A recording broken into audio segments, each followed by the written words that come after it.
እንደውም ከዛሬ በኋላ በሰበኩበት ሁሉ ለመናገር ነው ቃል የምገባው እግዚአብሔር ቢረዳኝ።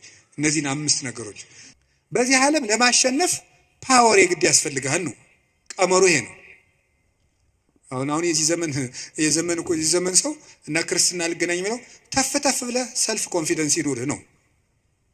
በክርስትና ደግሞ ተፍ ብለህ ትሁቱን ነው። የፈለግከውን ነገር ስራ፣ ስለማንም አትጨነቅ፣ ግድ አይኑርህ። እንደዚህ አይነት ነገር ነው የሚሰበከን። እንደሱ የሚባል ነገር የለም። እንደውም የሚባለው 100% ኮንፊደንስ ኔጌቲቭ ኮንፊደንስ ነው ይባላል። ባለስልጣንን ሲሻር መሳደብ እናውቅበታለን ነው ለማለት የፈለግኩት። ሲሾም ትንፍሽ የለም። ሲሻር ስለ አፄ ኃይለ ሥላሴ ነውር የሚወራው በደርግ ዘመን ነው። ስለ ደርግ ዘመን የሚወራው ቀጥሎ ባለው ነው። ቀጥሎ ስላለው የሚወራው ቀጥሎ ባለው ነው። ነገ ደግሞ የሚወራው ምን እንደሆነ ያላውቅም። አሁን አንዳንድም የከተማ እናቶች ሊቃጣቸው ጀምሮ ነበር አሉት። ክርስትና ሲያስነሱ ውሃ በፌርሙዝ አሙቀው አምጥተው በዚህ አጥመቁልኝ። ይሄ ቀልድ ይመስላል በእውነቱ ማለት ነውና የእግዚአብሔር ቤተሰቦች ያለ እግዚአብሔር ጉልበት ካለንበት ኃጢአትን መውጣት አንችልም። አንዳንድ ጊዜ ሰይጣን ምን ሊለን ይችላል? አይ እንዲሆኝ ረክሼ ቤተክርስቲያን አልሄድም፣ እንዲሆኝ ረክሼ የጸሎት መጽሐፌን አልነካው፣ እንዲህ ባረኩበት እጄ እንዲህ በልኮ እንደው ይገርማቸዋል እኮ። ጸሎተኛ ለመሆን ምን ያስፈልጋል ቢሏቸው አንድ አባት መጸለይ አሏቸው። ጸሎተኛ ለመሆን መፍትሄው ምንድን ነው ንገሩኝ እንጂ መጸለይ ነው። ወደ እግዚአብሔር ቤት ለመምጣት መፍትሄው ምንድን ነው? ወደ እግዚአብሔር ቤት መምጣት በሉ እንጂ ንገሩኝ እንጂ ወደ እግዚአብሔር ቤት ለመምጣት መፍትሄው ምንድን ነው? ጥሩ ሰው ለመሆን መፍትሄው ምንድን ነው? ከነ ክፋታችን መምጣት። ምክንያቱሳ የዮሐንስ ወንጌል ምዕራፍ 7 ላይ ጌታ ምን ብሎ ነግሮና እኔ ውሃ ነኝ። እስኪ ውሃ በሉ። የተጠማ ቢኖር ወደ እኔ ይምጣ ሲል እኔ ምንድን ነኝ ማለቱ ነው። ስለዚህ ወደ ወንዝ የሚሄድ ንጹህ ሰው ነው ያደፈ ሰው ነው? ንገሩኝ። ያደፈ ሰው ነው። እንዲያውም ካደፍን ነው ቤተክርስቲያን መምጣት ያለብን። ልንነጻ ነው የምንመጣው። ውሃ የሚቀዳ የተጠማ ሰው ነው? የጠጥቶ የጨረሰ ሰው ነው? የተጠማ ሰው። እንግዲያውስ ክርስቶስ ለእኛ ለተጠማ ነው ያስፈልገናል። ለደረቀ ዛፍ ውሃ እንደምናጠጣው እንዳይደርቅ እንደምናጠጣው ደረቅ ለሆነችው በረሃ ለሆነችው ነፍሳችን የሕይወት ውሃ ክርስቶስ ያስፈልገናል። ፍሬ ቢስ ለሆነው ቅጠል ብቻ ለሆነው ሰውነታችን የሕይወት ውሃ ክርስቶስ ያስፈልገናል። መምጣት የሚያስፈልገን ለእኛ ነው። ጉልበቴ ሆይ እወድሃለሁ የምንለው በእግዚአብሔር ጉልበት እንጂ ሰው በጥረቱ ብቻ ከኃጢአት ሊወጣ አይችልም። ምዕመናን እንደዛ ነው የምነግራችሁ። ክርስቶስ ካልጠራን በቀር እውርነታችን አይለቀንም። ማርያም መግደላዊት እኮ ጥርጥሩ እንደያዛት እንደው አትክልተኞች ወስደውት ይሆን እዚህ ያለች በኋላዋ ማርያም ብሎ ድምፁን ሲያሰማት ነው ፊቷ የበራላት። መድኃኔዓለም ሲጠራን ነው ልባችን የሚበራው። እንዲጠራን ደግሞ ሁልጊዜ መምጣት አለብን። እሱ ጉልበት ሲወጣን ነው የሚወጣው።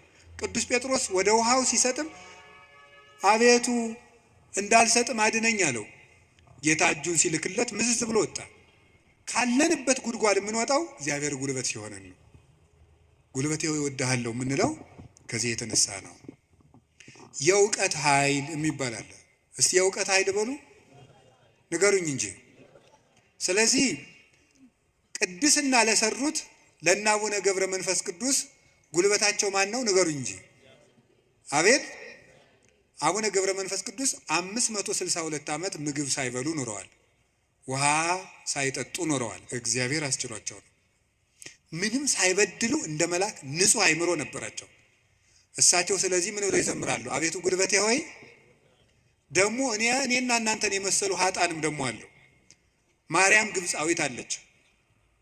ኢየሩሳሌም ስትሄድ በግብፅ አመንዝራ ኢየሩሳሌም ስትሄድ ደግሞ የምታመነዝርባቸው ወንዶች ልታገኝ ነው ሄደችው።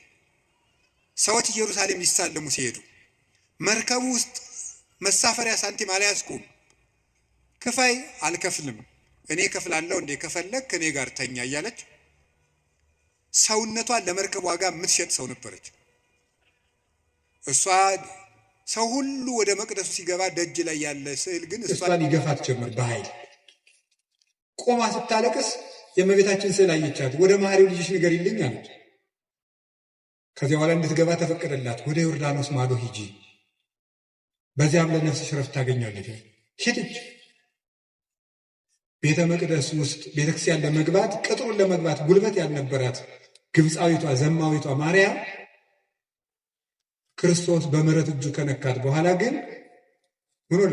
ቅዱስ ዞሲማስ ሴት ከመሬት 1 ክንድ ቆማ ስትጸልይ ነው ያገኘት። እንደዚች ያለች ኃጥአንም አቤቱ ጉልበቴ ሆይ እወድሃለሁ። ሀገርን ከማሸነፍ ልማድን ማሸነፍ ይበልጣል። ክፋትን ቆርጦ መጣል ከባድ ነው። ሰንሰለትስ ወይ ቆርጠው ይጥሉታል፣ ወይ ፈልቅቀው ይጥሉታል፣ ወይም ደግሞ ያሰሩ ሰዎች ተመልሰው በሌላ ቀን ይፈቱታል። የኃጢአት ሰንሰለትን ግን እግዚአብሔር ካረዳን መፍታት አይቻልም። እና ለዚህ ነው ቅዱስ ዳዊት ጉልበቴ ሆይ እወድሃለሁ ያለ። ለንስሐም ጉልበታችን እግዚአብሔር ነው፣ ለንጽህናም ጉልበታችን እግዚአብሔር ነው፣ ለእውቀትም ጉልበት እግዚአብሔር ነው። የእውቀት ኃይል የሚባለው እሱ ነው። እውቀት ባዶውን ሲነገር ኃይል የለውም። አንዳንድ ጊዜ ይህንን እኔም አስባለሁ። እውነት ለመናገር መቼስ ተያይዘን ከምንጠፋ አንዳችን ተናጋሪ አንዳችን ሰሚ እያልን እንተጋገዝ ተብሎ ነው እንጂ እውነት ለመናገር እኔን የመሰለ ሰው እዚህ ቁሞ መስበክ አልነበረበትም። መስበክ ያለባቸው እንደነ ቅዱስ ዮሐንስ አፈወርቅ ያሉ ቅዱሳን መምህራን ነበሩ። ፍጹም አባት ነበር መስበክ የነበረበት። ቅዱስ ባስልዮስ ዘቂሳርያ ሲያስተምር ከአንደበቱ የሚወጣው የእግዚአብሔር ቃል እንደ እሳት ላንቃ እየተቆረጠ በምዕመናን ትከሻ ላይ ሲያርፍ ይታይ ነበር። ቃሉ ከመነገሩ የሰሚዎቹ መለወጥ ይቀድማል። ይሄ የእውቀት ኃይል ነው። እውቀት ኃይል የሚያገኘው አብዝተው ስላጠኑት ብቻ ሳይሆን እግዚአብሔር አብሮ ሲቆም ነው። እና እውነቴን ልንገራችሁ፣ አብዝታችሁ ጸልዩልን፣ ቆመን እንዳናበላሽ እንዳንጠፋም የምንናገረው ኃይልም እየመጣ በእናንተ ላይ እንዲለውጥ ብቻችን እንዳንቆም እግዚአብሔር አብሮን እንዲቆም የእውቀት ኃይል የሚባለው እሱ ነው። ቅዱስ ጎርጎርዮስ ዘኑሲስ የኑሲሱ ጳጳስ ጎርጎርዮስ ሀገረ ስብከት ላይ ሲመደብ ጥቂት ክርስቲያኖችና ብዙ እምነት የሌላቸው ነው የነበሩት። እሱ ካስተማረ በኋላ ደግሞ የማያምኑት ቁጥር የቀድሞዎቹ የክርስቲያኖችን ቁጥር አክሎ ክርስቲያኖች ደግሞ የቀድሞዎችን ኢአማንያን ያህል በዝተው ነበር ይባላል። ብቻውን ሙሉ አውሮፓን የለወጠው ኃይለ መንፈስ ቅዱስ ያደረበት ብቻውን አንድ ጳውሎስ ነበር ክርስቲያን ያደረገው መጀመሪያ። ለዚህ ነበር የመንፈስ ቅዱስን ኃይል በመግለጥ እንጂ በቃላት ማባበል አላስተማርኳችሁም ይላል ቅዱስ ጳውሎስ። ጆሮአችሁ ይሰማል? የመንፈስ ቅዱስን ኃይል በመግለጥ እንጂ በቃላት ማባበል አላስተማርኳችሁም ያለ ቅዱስ ጳውሎስ። ስለዚህ በእግዚአብሔር ኃይል መጣው እንጂ ቃላትን በማሳመር አልመጣሁም የሚለው ለዚህ ነው። ኃይለ እግዚአብሔር ለእውቀት ያስፈልገዋል። ብቻቸውን ሀገር የሆኑ ሰዎች አሉ፣ ከእውቀታቸው ላይ እግዚአብሔር ቆሞበት። ቅዱስ ዮሐንስ አፈወርቅ ብቻውን ቆስጥንጥንያ ውስጥ የሚያበራው ምሰሶ፣ ቅዱስ ያሬድ ኢትዮጵያዊው ብቻውን የቤተ ክርስቲያን ትጥቅ ሆኖ በየማህሌቱ ብቻውን ቆሞ የኖረው እውቀቱ ውስጥ ኃይል ነበረ። አንቀጸ ብርሃንን እኮ አክሱም ጽዮን ውስጥ ገብቶ ሲጸልይ ቅዱስ ያሬድ ከመሬት 1 ክንድ አፈፍ ብሎ ቆሞ ነበር። የዚህ ምሰሶ የዚህ ብርሃን የቅዱስ ያሬድ ብርሃን በማህሌቱ ይኸው 1418 ዓመታትን እዚህ ያለውን እዚህ ቤተክርስቲያን ውስጥ የእውቀት ኃይል የተጫነው እውቀት፣ ነጠላ ያልሆነ እውቀት፣ ብልጣብልጥነት የሌለው እውቀት። መማር ማለት ስማርት ቲንኪንግ አይደለም። መማር ማለት ሰው መሆን ነው። ሰው እንድንሆን ጸልዩልኝ። ሁላችንም እግዚአብሔር ሰው ያድርገን እና እንደ ቅዱስ ጳውሎስ ያሉት ብቻቸውን ቆመው ቤተ ክርስቲያን የሆኑት መምህራን አቤቱ ጉልበቴ ሆይ እወድሃለሁ ቢሉት የተገባ ነው። ሌላው የመከራ ኃይል አለ። እስቲ የመከራ ኃይል በሉ። ስንት ኃይል ነገርኳችሁ? ምንድን? አይ ተመስገን እንደው በሉ። እሺ የሥነ ምግባር ኃይል በሉ። ሌላስ? የእውቀት ኃይል። ሌላስ? አቤት የመከራ ኃይል። እሺ የሥነ ምግባር ኃይል።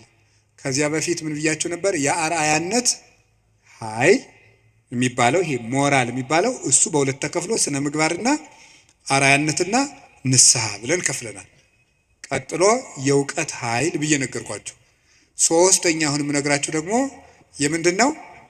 የመከራ ኃይል ነው። የመከራ ኃይል የሚባለው ጉልበቴ ሆይ እወድሃለሁ ያለው አሁን ቅዱስ ዳዊት አሸንፏል። ዘመኑን በሙሉ ጠላቶችን አሸንፏል። ያሸነፈ ግን በውጊያ ሳይሆን በምንድን ነው? በመከራ ነው ያሸነፈው። ይገርማችኋል። በመከራ ማሸነፍ ከዚህ ዓለም ሎጂክ የራቀ ነው። በዚህ ዓለም ለማሸነፍ ፓወር የግድ ያስፈልጋል ነው ቀመሩ። ይሄ ነው። አሁን የዚህ ዘመን ሰው እና ክርስትና ልገናኝ ብለው ተፍ ብለህ ሰልፍ ኮንፊደንስ ይኑርህ ነው። በክርስትና ደግሞ ተፍ ብለህ ትሁቱን ነው። ስለዚህ ነገሩ ወዲያና ወዲህ ነው። ከብቷችኋል አይደለም? ትሁት የሆነ ከፍ ይላል ነው። አሁን ደግሞ ራስህን ከፍ አድርግ፣ አትጣል ነው። እንደዚህ ነው። ማስታወቂያ ስራ፣ ገንባ፣ ራስህን አስታውቅ በደንብ። እንደዚህ ነው። የፈለግከውን ነገር ስራ፣ ስለማንም አትጨነቅ፣ ግድ አይኑርህ። እንደዚህ አይነት ነገር ነው የሚሰበከን። እንደሱ የሚባል ነገር የለም። እንደውም የሚባለው 100% ኮንፊደንስ ኔጌቲቭ ኮንፊደንስ ነው ይባላል። ስለዚህ ተገቢ አይደለም። ምንድን ነው ታዲያ? እኛ መከራ ማሸነፍ ነው የሚባለው። ቅዱስ ዳዊት ለምሳሌ እንዲህ ያደረገ። ሳኦል እያሳደደው ሄደ። ቅዱስ ዳዊት ዋሻ ውስጥ ተጠጋ። ሳኦል ዳዊትን ፈልጎ ተኛ እና አበኔር ይባላል የሳኦል የጦር አበጋዝ ከሳኦል ከጨርቁ ጫፍ ቆረጥ አድርጎ ዳዊት ወስዶ አለፍ ብሎ አበኔር አንተ የውሻ ሬሳ አይመስልክ ጌታህን እንዲያርገን የምትጠብቀው አለው። ተኝቶ ነበር ያም ማለት ነው። ግን የቅዱስ ዳዊት ጋሻ ጃግሬዎች አረ ዛሬ እግዚአብሔር ጠላትህን በእጅህ አሳልፎ ሰጥቶልሃል እንበለው አሉት። እናንተ እኔ ከእናንተ ጋር ምን አለኝ? እግዚአብሔር በቀባው ላይ እጄን አላነሳም። እና አባቶቻችን እንዲያውም ትልቅ መከራ ሊገል የመጣ ጠላትን እጅ ላይ ጥሎ ምሮ መስደድ ነው ይላል። ይሄ እኮ የልብ መከራ ነው። እናንተ አሁን ታደርጉታላችሁ? አሁን እኔ ለምሳሌ ዱላ ይዤ ያባረርኳቸው ቤታችሁ ብመጣ ነው ኋላ አጥቻችሁ እኔን ድንገት እንቅልፍ ቢጥለኝ ተነስታችሁ እንዴት ነው የምታረጉት? ምንም አታረጉ። እናንተ ክርስቲያኖች ናችሁ። ለሁሉም ግን ዳዊት ሰው የማይወጣውን ተራራ የወጣ ተራራ ነው የሚባለው። ልጅ የልብ ጉልበት ያስፈልጋል። ትዕግስተኛ ለመሆን የልብ ጉልበት ያስፈልጋል። አውቆ ሰው ገለባ ነው። ፍርድ ቤት ውስጥ ባልና ሚስት ተካሶ ዓለም እየቀለጠ ያለ ትዕግስት በማጣት አይደለም፣ በቃላት ጦርነት አይደለም። እንደው አታፍሩም ወይ? እንዲህ ብሎ ሰድቦኝ እንዲህ ብላ ሰድባ እያላችሁ እንደው አታፍሩም? የእውነቴን እኮ መድረች ጦር ይዞ የመጣውን ጠላቱን እጁ ላይ ሲያገኘው እግዚአብሔር በቀባው ላይ እጄን አላነሳም። ሌላ ቀን እኮ ደግሞ ምን አደረገው? ዳዊት ወልዴ ቃልከ ማይዜኒ፣ ዳዊት ወልዴ ቃልከ ማይዜኒ። ዳዊት ስትዘምር እኮ ደስ ይለኛል እና በገና ደርድርልኝ አለ። የዋሁ ዳዊት በገና ሊደረድር ሲሄድ ጦሩን ሳኦል ይዞ ሲወረውርበት አድነን እግዚኦም ብእሲኩ፣ አቤቱ ከክፉ ሰው አድነኝ ሲል ጦሩ ብዳ ከግድግዳው ላይ ተተከለች። ያንን ደግሞ መልሶ ሌላ ቀን ፈልጎ አገኘ። አሁንም ሳይገለው ጥሎት ሄደ። ዳዊት ሳኦል እየፈለገው ሄደ። ዳዊት ግን ይላል ለእድሙ ድህር የሆኑ ጸላይቴ፣ ጠላቶች ወደ ኋላቸው ይመለሱ ይላል። ሳኦል መንገድ ጠፍቶት ተመለሰ። ደክሞ ማሸነፍ የእግዚአብሔራዊነት ነው። ከዛ ምን አደረገ? ጎልያድ በመጣ ጊዜ ዳዊት በሰይፍ ነው ያሸነፈ በጠጠር? እስኪ ንገሩኝ። ስለዚህ የዳዊት ጉልበት ሰይፍ ወይስ እግዚአብሔር? ንገሩኝ እንጂ። ጠጠሯ ናት ያሸነፈች ወይስ የእግዚአብሔር ስም? የእግዚአብሔር ስም ከተጫናት ጠጠርም ኃይል አላት። እግዚአብሔር ከሌለው ግን ሰይፍም ያስገድላል። ጎልያድ ሰይፍ ይዞ ሄደ፣ ዳዊት እግዚአብሔርን ይዞ ሄደ። ከዚያ በኋላ ስም ወረገመኒ በአማልክት ይሁርኩሳን፣ በረገሙ ጣዖቶቹ ረገመኝ። ዋን ሳይኩ ሰለስተ አይባነ ሙስተ ፈለግ፣ እኔ 3 ድንጋዮችን ከባህር አነሳው። ወጸፍክዎ ዲበ ፍጽሙ፣ ግንባሩን አልኩት። አሚሃ ወድቀ በኃይል እግዚአብሔር፣ በእግዚአብሔር ኃይል ያን ጊዜ ወደቀ። ወነሳይኩ ዘምላይሌው ሰይፈ፣ ከሱ ሰይፍን ወሰድኩ። ወመተርኩ ርሶ ለጎልያድ፣ የጎልያድን አንገትም ቆረጥኩት አለ። በራሱ ሰይፍ እንዲወድቅ ያደረገው ጉልበቴ ሆይ እስኪ በሉ ሁላችሁም ንገሩ እንጂ። አዎ ይህን የሚያደርገው የእግዚአብሔር ስም ነው። ቅዱስ ዳዊት አንተ ብላቴና ጨንገር ይዘህ የምትመጣ እኔ ውሻ ነኝ ነበር ያለ ጎልያድ። እና እንግዲህ ስጋህን ለሰማይ አዕዋፍ ለምድር አራዊት ቆራርጬ እሰጠዋለሁ አለው። አዎ አንተ ከውሻም ታንሳለህ። ውሻ ጌታውን ያውቃል፣ አንተ ግን ፈጣሪን አታውቅም። አንተ በሰይፍ ትመጣለህ፣ እኔ ግን አንተ በምትገዳደረው በእስራኤል አምላክ ስም እመጣለሁ ነው። የእግዚአብሔርን ስም ይዞ ሄደና ያንን 6 ክንድ እስራኤልን ያስጨነቀ ሰው ገረሰሰው። ስለዚህ ጉልበቱ እግዚአብሔር ነው። ጉልበቴ ሆይ እወድሃለሁ አለው። ከገዛ ቤተ መንግስቱ አኪጦፌል የሚባል መካሪ ተነስቶ አቤሴሎምን የገዛ ልጁን አስነስቶ ምንድነው ያደረገ? ዳዊትን ሲያዋርደው የዳዊትን ሚስቶች በሙሉ እስራኤል በተሰበሰቡበት ድንኳን አስጥሎ አገር እያየ የአባትህን ሚስቶች ድፈራቸው ብሎ ገብቶ የአባቱ ሚስቶች እንዲደፈር በመጽሐፍ ቅዱስ የተጻፈ ነው አድርጎ አኪጦፌል የሚባል ሰው አዋረደው። ዳዊትን ሄደ፣ ተሳድ ወጥቶ ሄደ ከቤተ መንግስቱ። ዳዊት ኃያል እኮ ነው። ስሙ ሲጠራ እኮ ሽም ይደነግጥለት ነው። ኃያላን የጦር መሪዎች አሉት። ግን ምንድን ነው ያደረገ? እግዚኦ ሚበዙ ለይሳቅዩን ብዙሃን ቆሙ ላይሌ ብዙሃን ይቤልዋ ለነፍሴ እያድህነኪ አምላክኪ አንተስ እግዚኦ ምስካዬ አንተ። አቤቱ የሚያስጨንቁኝ ምንኛ በዙ፣ ብዙዎች በእኔ ላይ በጠላትነት ቆመዋል። ሰውነቴንም የሚያድንሽ የለም ይሏታል። አቤቱ አንተ ግን መጠጊያዬ ነህ፣ ከራሴ ላይ በላይ ያለ ዘውድም አንተ ነህ እያለ በልቡ ተንበልብሎ ካሸዋ ላይ ወድቆ ያለቅስ ነበር። የዚያ ጊዜ አኪጦፌል ይገርማችኋል፣ አገሩ ገብቶ ዳዊት ከተመለሰ አይምረኝም ብሎ በገዛ እጁ ታንቆ ሞተ።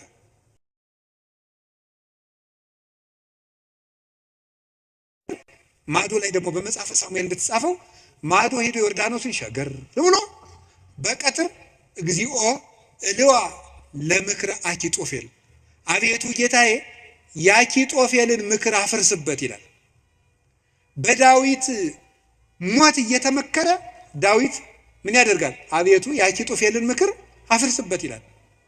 የመከረበትን ሰውዬ ሄዶ እንዳያስረው ተሰዷል። ጉልበት የለውም ዳዊት፣ ሰራዊት አልቆበታል። ስለዚህ ምን አደረገ? አንድ ጉልበት አለው፣ እግዚአብሔር ነው። የአኪጦፌልን ምክር አፍርስበት አለው። አኪጦፌል ምን አደረገ? መላው አእላፈ እስራኤል ሰብስብ፣ የዳዊትን ሚስቶች በአደባባይ አስነውራቸው። የዚያን ጊዜ ዳዊት እንደተዋረደ ቀን እንደጣለው የእስራኤል ሰዎች ያውቃሉ። ያን ጊዜ ዳዊትን ተከትለን ሄደን እንግደለዋል፣ የአባትህን አንገትም ቆርጬ አመጣልሃለሁ ብሎ መከረ። እንዲህ ብሎ ሲመክር ዳዊት ምን አለ? አቤቱ የአኪጦፌልን ምክር አፈርስበት ሲል ምን አለ?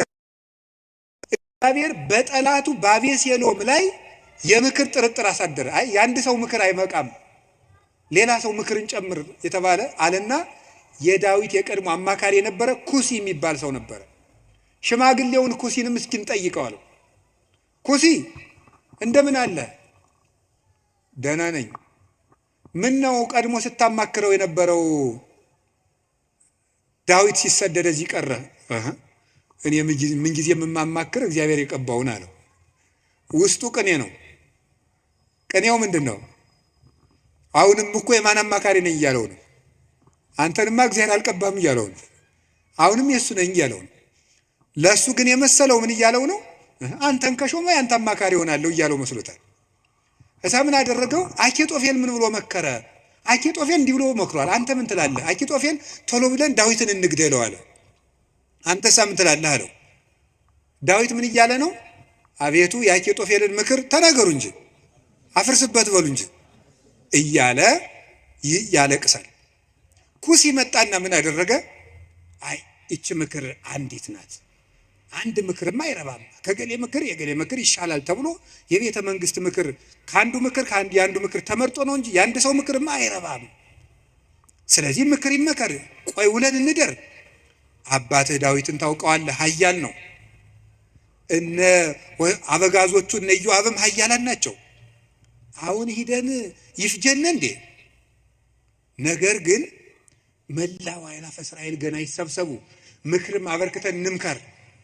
ከዚያ በኋላ ህዝቡን ከሰበሰብን በኋላ ዳዊትን ከተራራ ላይ ያገኘነው እንደሆነ አውርደን ከውሃው እንመጠብጠዋለን፣ ሜዳ ላይ ያገኘነው እንደሆነ እንደ በረዶ እንወርድበታለን። ይሄ ነው እንጂ አሁንም ሄደን እንፈጅ ብለህ ነው አለው። እሺ እንግዲያስ ያንተ ምክር ይሻላል አለው። በጎን ምን አደረገ? ኩሲ ዳዊትን በዚህ ባጠገብ አትደር፣ ዮርዳኖስን ተሻገር፣ ሊገልህ ሊመጣ ነው አለ። ዳዊት ይህን ሰምቶ ተሻግሮ ሄደ። ከዚህ በኋላ ምን አደረገ?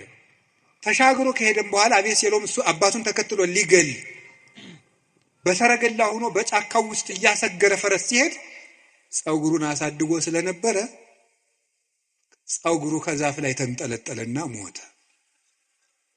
ዳዊት ግን ፈረስ ላይ አልወጣ፣ ምክር አላማከረ። አቤቱ የአኪጦፌልን ምክር አፍርስበት እንዳለ የክፎችን ምክር አፍርሶ ዳዊትን ስለታደገው አቤቱ ጉልበቴ ሆይ ሙሉት እናንተ እወድሃለሁ ያለው ስለዚህ ነው። እግዚአብሔርን መውደድ እንዲህ ያለ ጉልበት ይሰጣል። ሲሰድበው እንኳን ሳሚ ወልደየራ የሚባል አንተ የውሻ ሬሳ ሳይመስልክ፣ መቼም ሰው የዚህ ዘመንም ሰው እንኳን እንደዛ ሳይመስል አይቀርም። አሽቃባጭነት ይበዛዋል። ማለት ምን ማለት ነው? ሁላችሁንም አይደለም፣ እነማንም እንደሆነም አላውቅም። ዞሮ ዞሮ ግን ባለስልጣንን ሲሻር መሳደብ እናውቅበታለን ነው ለማለት የፈለኩት። ሲሾም ትንፍሽ የለም፣ ሲሻር ስለ አፄ ኃይለ ሥላሴ ነውር የሚወራው በደርግ ዘመን ነው። ስለ ደርግ ዘመን የሚወራው ቀጥሎ ባለው ነው። ቀጥሎ ስላለው የሚወራው ቀጥሎ ባለው ነው። ነገ ደግሞ የሚወራው ምን እንደሆነ ያላውቅም። ስለዚህ ልላችሁ የፈለኩት ምንድነው? ቀን ሲጥለው ጎበዝ ሰውን የተሾመም ቢሻር ያጣም ቢያገኝ ከእውነት ጋር ቁሙ እንጂ ሰውን ቀንጥሎታል ብላችሁ አትሾም። እንዲሁ ለስጋም ተመልሶ ሊመጣ ይችላል። አጉል ነው፣ ተመልሶ ሊሾም ይችላል። ለነፍስ ግን ሰውን ቀንጥለው ምን ይላል ሰሎሞን? ቀን የሚያመጣውን አታውቅምና በጠላት ውድቀት ደስ አይበልህ ይላል።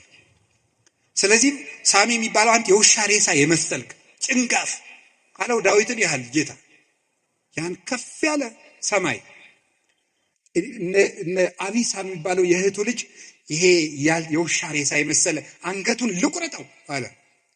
ተው እግዚአብሔር ሰደበው ብሎት ነው አለ። እግዚአብሔር ሰደበው ብሎት ነው። ይሄ ስድብ የሚያመጣውን ዋጋ አታውቅም አለው። ዳዊትም ጠላቶቹ ሁሉ ጠፍተው መልሰው ዘመኑ ተመልሶለት ቤተ መንግስቱ ገብቶ ፈጣሪውን አገልግሎ ዘመነ ቅዱሳንን ተጉዞ የእግዚአብሔርን ረፍት አረፈ።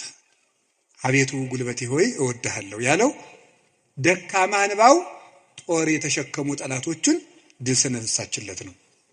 አሁንም ጉልበት እግዚአብሔር ጉልበታችን ነው ማለት ባጭር ቃል ለመጠቅለል አንድ እግዚአብሔር ጉልበታችን ነው ማለት ከኛ ዕውቀት ውጭ የሆነ ነገርን እግዚአብሔር ያደርግልናል።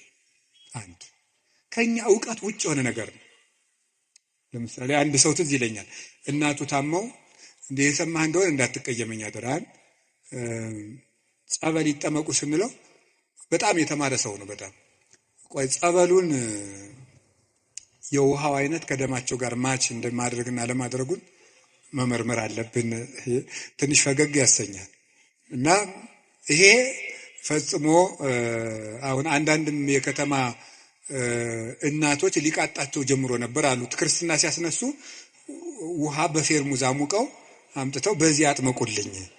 ይሄ ቀልድ ይመስላል በእውነቱ ማለት ነው። እና ቆይ ክርስትና ሲነሳ ልጄን ይበርደዋል ብላችሁ ታስባላችሁ? እናቶች እንደዛ ካሰባችሁ ሞታችኋል በሉት። ሰውም አይደላችሁ። ክርስቶስን እየለበሰ እኮ ነው። እንዴት ይበርደዋል? ሰው ሲጠመቅ ክርስቶስን ነው የሚለብሰው። ገላትያ ምዕራፍ 3 ላይ ያለ የተጠመቃችሁ ሁሉ ክርስቶስን ለብሳችሁታል ማለት ነው። እና አንዳንድ ጊዜ ዕውቀታችን ጣልቃ ይገባና እቺ ዲግሪ ላይ አንዳንድ የተጠራቀመች ነገር ትረብሻለች፣ እምነትን ትረብሻለች። እሱን ተውትና እግዚአብሔር ከዕውቀት በላይ ይሰራል። እስኪ በሉላችሁ፣ ከምን በላይ ይሰራል? ከዕውቀት በላይ ይሰራል። ከኛ አቅም በላይ ያለው በእግዚአብሔር ይከናወናል። አቤቱ ጉልበቴ እወድሃለሁ የተባለው እሱ ነው። አንደኛ መጠጊያ ማለት ነው። ሁለተኛ እግዚአብሔር ከኔ አቅም በላይ የሆነውን ከተፈጥሮ ሕግ በላይ የሆነውን ነገር እሱ ይፈጽመዋል። ሶስተኛ ደግሞ የማረባ ሰው በሆንም እንኳን እግዚአብሔር እጁ ከያዘኝ ግን ትልቅ ሰው እሆናለሁ ማለት ነው። እግዚአብሔር ጉልበት ሲሆነው ውሃ ይገባና ምን ይሆናል? ጸበል። አፈር ይገባና ምን ይሆናል? እምነት። እግዚአብሔር ጉልበት ሲሰጣት የ15 ዓመት ልጅ ማንን መሸከም ትችላለች? ድንግል ማርያም እግዚአብሔርን ተሸከመችው። እግዚአብሔር ጉልበት ነው። እሱ ጉልበት ባይሆን እሳትን ማን ይታቀፋል? ማንም። እግዚአብሔር ጉልበት ሲሆን እሱን እንኳን እንችለዋለን። ስለዚህ የእግዚአብሔር ቤተሰቦች በእግዚአብሔር በርቱ፣ እግዚአብሔርን ጉልበት አድርጉት። ሁላችንም በእግዚአብሔር እንመካ። ሁልጊዜ ጸልዩ። አንድ ነገር ብቻ ልናገር። ወደ እግዚአብሔር ለመሄድ ከየት ልጀምር ካላችሁኝ ጸልዩ። መንፈሳዊ ሕይወት ከየት ዛሬ ምናልባት ዛሬ ብቻ ቃለ እግዚአብሔር የምትሰሙ ሰዎችም ትኖራላችሁ። ዛሬ ድንገት የመጣ መጥቶ የማያውቅም ሊኖር ይችላል። መንፈሳዊ ሕይወት ከየት እንደምጀምር ግራ ገብቶኛል ካላችሁ መንፈሳዊ ሕይወት መጽሐፍ ቅዱስ ሂድና አጥኑ ወይም እንደዚህ አድርጉ ወይም እንደዚህ አይደለም። መንፈሳዊ ሕይወት መጀመሪያ ከጸሎት ጀምሩ። በቃ ሌላ መጀመሪያ አባታችን ሆይ በቃ እሱም በሉ። ከዛ ቤተክርስቲያን ውስጥ ተሳተፉ፣ አስቀድሱ። ከዚያ በኋላ መጽሐፍ ቅዱስን በደንብ ተማሩ። እነዚህ ሶስቱ ሁልጊዜ የቤት ስራ እሰጣችኋለሁ፣ እኔም እናንተም ታደርጉታላችሁ። አሁን ዛሬ መልሼ ልሰጣችሁ ነው። ከዚህ በኋላ በሄድኩበት ሁሉ እናገራለሁ፣ ሰው ቢሰለችም ባይሰለችም። እንደ ከርቤ እስከምትመር ድረስ ተናገር ብሏል አንድ የቤተክርስቲያን አባት። እሺ፣ አንደኛው በቀን እንድታደርጉት ሁልጊዜ ነው የምነግራችሁ። እዚህ መድረክም ተናግሬያለሁ። አንደኛው በቀን አንድ ምዕራፍ መጽሐፍ ቅዱስ አንብቡ። ሁለተኛው በቀን ቤተክርስቲያን ሳትገቡ አትዋሉ። እንዲያውም ከዛሬ በኋላ በሰበኩበት ሁሉ ለመናገር ነው ቃል የምገባው፣ እግዚአብሔር ቢረዳኝ። እነዚህን 5 ነገሮች ሰው እስኪያደርጋቸው ድረስ ከቻልኩ እስከምሞት እናገራለሁ። እናንተም በጸሎት ካሰባችሁኝ እና ካስጨረሰኝ። ስለዚህ የመጀመሪያው አንድ ምዕራፍ መጽሐፍ ቅዱስ በቀን አንብቡ። ሁለተኛው ቤተክርስቲያን ሳትገቡ አትዋሉ። በቀን መግባት የማያስችል ተፈጥሯዊ ግዳጅ ከገጠማችሁ ደጅ ላይ ቆማችሁ ሄዱ። ሶስተኛው በሳምንት አንድ ቀን ቢያንስ አስቀድሱ፣ ውስጥ ገብታችሁ በሳምንት አንድ ቀን ቢያንስ ማለት ነው። አራተኛው ንስሐ ግቡ። ንስሐ ግቡ። ንስሐ እንዲያውም ምንድን ነው የምትባለው? ሌላኛይቱ ከእግዚአብሔር የተሰጠችን ልደት ናት የሚባለው። አንድ ልደት ከእናት አባት ተወልዳል። ሌላ ልደት ደግሞ በጥምቀት እንደገና እሷ ስትደበዝዝ ደግሞ እግዚአብሔር በንስሐ ልደትን ሰጠ። አዳም ከሔዋን እሱን የመሰለ ልጅ እንደወለደ ይላል አረጋዊ መንፈሳዊ የተባለ ልጅ። አዳም ሔዋን ከምትባል ሚስቱ እሱን የመሰለ ልጅ እንደወለደ ክርስቶስ ከንስሐ ማኅፀን እሱን የመሰሉ ልጆችን ይወልዳል። ደስ አይላችሁም? እዚያ ንስሐ ማኅፀን ውስጥ ገብተን እንደገና ክርስቶስን የመምሰል አባታችን እግዚአብሔርን የመምሰል እድል አለን። እሱ የመንፈስ ቅዱስ ጉልበት ስለሆነ አቤቱ ጉልበቴ ሆይ እወድሃለሁ እንድንል የፈለግኩት። ንስሐ ግቡ። የመጨረሻው ጸልዩ። ሳትጸልዩ አትብሉ። ሳትጸልዩ እቤት አትውጡ። ብትችሉ ስግደት ስገዱ። ጥቂት ስገዱ። ትንሽ ከቻላችሁ 41 ካቃታችሁ 21 ካቃታችሁ 7 ካልሆነም 3። ይኸውላችሁ እኛ ለእግዚአብሔር ስንሰግድ ሰይጣን ከኛ እግር ይወድቃል። ሰው ለእግዚአብሔር ሲንበረከክ የሚያንበረክኩት ከሱ ስር ይንበረከካሉ። ዳዊት ለእግዚአብሔር ይንበረከካል፣ እግዚአብሔር የዳዊትን ጠላቶች ለዳዊት ያንበረክካል። ቀመሩ ይሄ ነው። እኛ ለእግዚአብሔር እንበርከክ፣ የሚያንበረክኩንን አጋንንት ደግሞ እግዚአብሔር ያንበረክካቸዋል። ሰው ለእግዚአብሔር ሲንበረክክ ትልቅ ነገር ነው። ስለዚህ ጥቂት ስግደት በቀን ስገዱ፣ ጸልዩ፣ ጸሎት አታቋርጡ። ለጸሎታችሁ ደግሞ ቀመር አታብጁለት። ማለት ምን ማለት ነው? ዛሬ ንጹህ ነኝ ልጸልይ፣ ዛሬ ረክሻለሁ አልጸልይም። በቃ ሁል ጊዜ ዝም ብላችሁ ጸልዩ፣ ሁል ጊዜ ጸልዩ። ይህን ያደረግን እንደሆነ እግዚአብሔር ጉልበት ይሆነናል ልላችሁ ፈልጌ ነው። መድኃኔዓለም ለሁላችንም ጉልበት ይሆነን። የትንሣኤውን ብርሃን ለሀገራችን ያብራልን። የጨለመብንን ነገር ሁሉ በትንሣኤው ብርሃን ያርቅልን። ለተጨነቁ ሁሉ መድኃኔዓለም ሰላምን ይስጥልን። አቤቱ ጉልበቴ ሆይ እወድሃለሁ። ወስብሐት ለእግዚአብሔር።